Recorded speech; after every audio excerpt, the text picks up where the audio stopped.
Hello guys, എല്ലാവർക്കും ചെമ്പനീർ പൂവ് പുത്തൻ പ്രൊമോ വിശേഷങ്ങളിലേക്ക് സ്വാഗതം. അപ്പൊ ഇന്നത്തെ ഒരു പ്രൊമോയിൽ നമ്മുടെ ചന്ദ്രോദയം വീട്ടിൽ നമ്മുടെ ചന്ദ്രമതി വർഷയുടെ അമ്മ പറഞ്ഞ കാര്യങ്ങൾ ബോധിപ്പിക്കുക കേട്ടോ. നമ്മുടെ അച്ഛനുണ്ട്, എല്ലാവരും തന്നെ ഉണ്ട് കേട്ടോ. അപ്പൊ നമ്മുടെ അച്ഛനോട് ഇങ്ങനെ അച്ഛൻ പറയുന്നുണ്ട്, വർഷയുടെ മെയ് ചെയ്തത് ഭയങ്കര മോശമായിപ്പോയി. ഈ കുടുംബത്തെ വെട്ടിമുറിക്കാനാണോ അവരിങ്ങനെ ഒരു ചടങ്ങ് പ്ലാൻ ചെയ്ത് വെച്ചത് എന്നൊക്കെ പറയുന്നുണ്ട്. അപ്പൊ തന്നെ നമ്മുടെ സച്ചി കയറി വരുന്നുണ്ട്. അപ്പൊ നമ്മുടെ രേവതി ആകെ ഇതൊക്കെ കേട്ട് ഇങ്ങനെ സങ്കടപ്പെട്ടിരിക്കുക കേട്ടോ. അപ്പൊ സച്ചിനോട് നമ്മുടെ അച്ഛൻ കാണുമ്പോൾ തന്നെ പറയുന്നുണ്ട്, എടാ നീ ഇവന്റെ താലി മാറ്റൽ ചടങ്ങിന് നീ വന്നു പോകരുത് എന്ന് പറയുന്നുണ്ട്. നീ അവിടുത്തെ ഏതെങ്കിലും നല്ല ഹോട്ടലിൽ നിന്ന് ഒരു ബിരിയാണി മേടിച്ച് കഴിച്ചോ, കൂട്ടത്തിൽ ഒരു ബിരിയാണി എനിക്കും കൂടി മേടിച്ചോ എന്ന് പറയുന്നുണ്ട്. അപ്പൊ തന്നെ ചന്ദ്രമതി ഇങ്ങനെ ഞെട്ടുന്നുണ്ട്.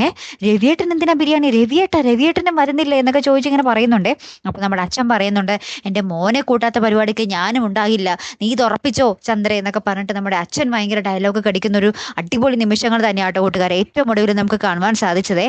അതെന്തായാലും കലക്കി അല്ലേ. എന്തായാലും കാത്തിരുന്നതിനെ കാണാട്ടോ. അടുത്തൊരു വീഡിയോയുമായി വരുന്നത് വരയ്ക്കും ഗുഡ് ബൈ.